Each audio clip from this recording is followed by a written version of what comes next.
I made this simple automatic cherry leaf farm that you can AFK to get infinite amounts of these really cool leaves. Besides those, it also produces the cherry logs, saplings, as well as sticks. Hello there, Ray here, and I'm trying to make an automatic farm for every item in the game of Minecraft. And getting infinite amount of leaves while being automatic is quite a challenge. You guys might recognize this design as a combination of my automatic cherry tree farm with the leaf collection of my AFK azalea leaf farm. But when the cherry tree grows, it's a bit more complicated. So the main task that we had is that we need the player to plant the sapling as well as also harvest the leaves. So harvesting the leaves means that we have to use the left click. So we're using the tool, the hoe. But in order to plant, we need to use the right click, which is the place option. Because you can't use tools when they're in your offhand, we'll put the tool in the main hand and put the saplings in the offhand. But then I had to figure out how I can use the offhand and right click placing the sapling without using the hoe's right click option, which would till the soil. So I can't aim directly at the soil. So instead, the next option is to have the player click up against a block in order to place the sapling in. This will place it in the available location right beside it. But I still want the player to be able to hold right click and left click at the same time.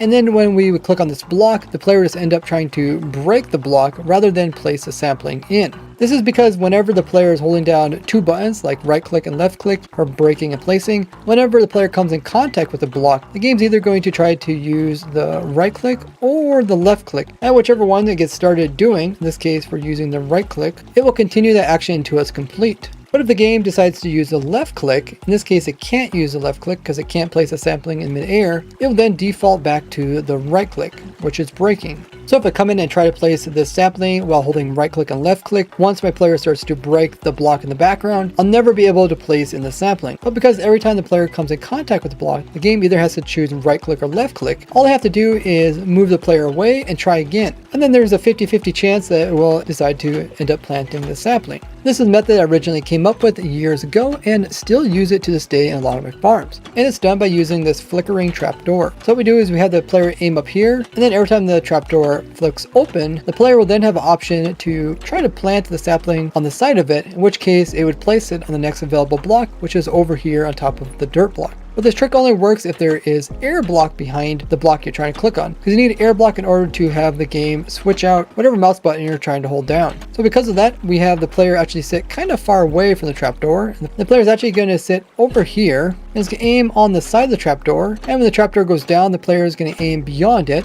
but isn't able to actually click on the block in the background. So it's just as if the player is trying to click on some air. But we can't just have the player sitting here stationary, because we also need the player to move up here to actually destroy these leaves with their silk touch hoe in order to get them as items. We can't move the leaves down to the player to be broken, so we're gonna have to move the player to the leaves. So the way I did this was using a minecart here. The player is actually riding in the minecart. Then the trapdoor will drop the player and minecart onto the rails, and then sent up to the top with their hoe in hand and start demolishing the leaves.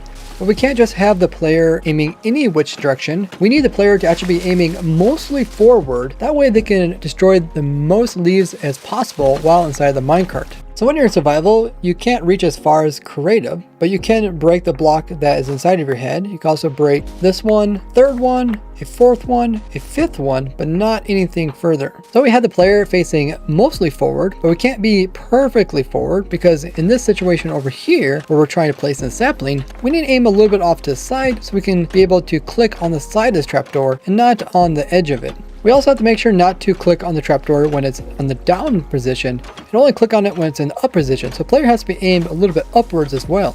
Because we have to try to meet all these criteria, it can be difficult to actually position the player, so it works perfectly down here as well as up here. And the way to overcome this problem is to line the player using this wall here. So when they come through, they're going to be boosted with some power rails, and then they're going to be pushed up over this rail here and shot all the way up against this wall right here. So they are perfectly aligned so they can aim in the exact location every time for the perfect placement as well as the perfect leaf removal. Getting the player to aim perfectly with the yaw and pitch can be a little bit difficult. So the way you want to do it is turn off the entire system, as the minecart will continue to constantly go in a loop. We do this just by turning off this power source here, and then just remove the minecart and replace it in the center like so, and then turn that back on. And then what we'll want to do is get these yaw and pitch to be the same. First you hop in the minecart, then we're going to turn on our F3, and right here is our yaw and pitch. And then depending on which direction you face, the numbers might be off or might be negative. I recommend building the farm in the same direction as I have it here. And then you just need to rotate until your yaw is close as possible to 102.5, which can be very difficult if you have a very sensitive mouse. So you can turn down your mouse sensitivities in your settings here. You can turn the sensitivity to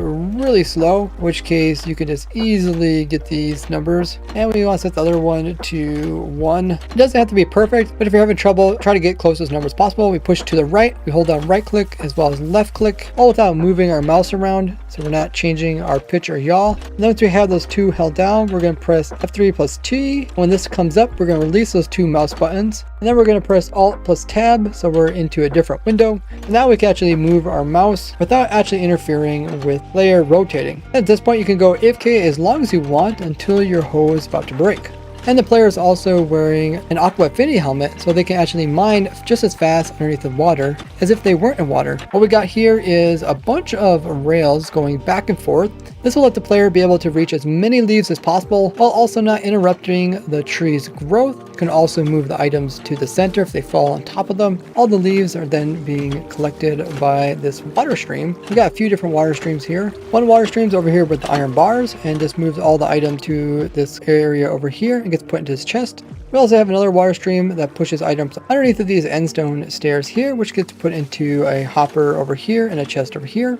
And there's one area in the center where we can't really easily put in a water stream, so I just put another hopper to collect any items that are from there, which get put into this chest. When the player also comes over to this end here, the minecart is dropped on top of this detector rail. The detector rail is connected to this torch here, and the torch is powering this hopper. What this does is it prevents items from getting pulled into the hopper, so they just sit here. And this is where the player will restock its saplings. Because every time it plants one, it needs to pick up one. So you'll see the player actually pick up a sapling here. And then afterwards, he will activate the detector rail, which will turn off the torch, allow all the extra items to get stored away. After that occurs, the player is then dropped into some water. This is just used for delay, so the player is not standing over near the center farm when the tree is being removed with TNT. Then the player is then moved over top of this detector rail here, which activates a redstone signal, and after a delay, it comes over here and does some redstone stuff. The main thing for the delay is to give the player time to actually plant in the sapling, because every time the trapdoor flickers open and close, there's about a 50% chance the player is trying to use right click versus left click. So we want to give the player a couple different chances. After about 4 attempts, there's about a 100% chance the player will place in the sapling. This also gives time for the dispenser to bone meal up that sapling to turn it into a tree. After it's bone meal it, you can see it gets pushed upwards. That way we have a new free empty space here to plant in a new sapling next time. That's because the TNT that blows up the rest of the tree doesn't come down low enough to destroy the lower stump. And we don't want the TNT to actually get too close because we do have this dirt here, which could easily get destroyed. The way we push this up is after redstone goes through that delay, it comes over here,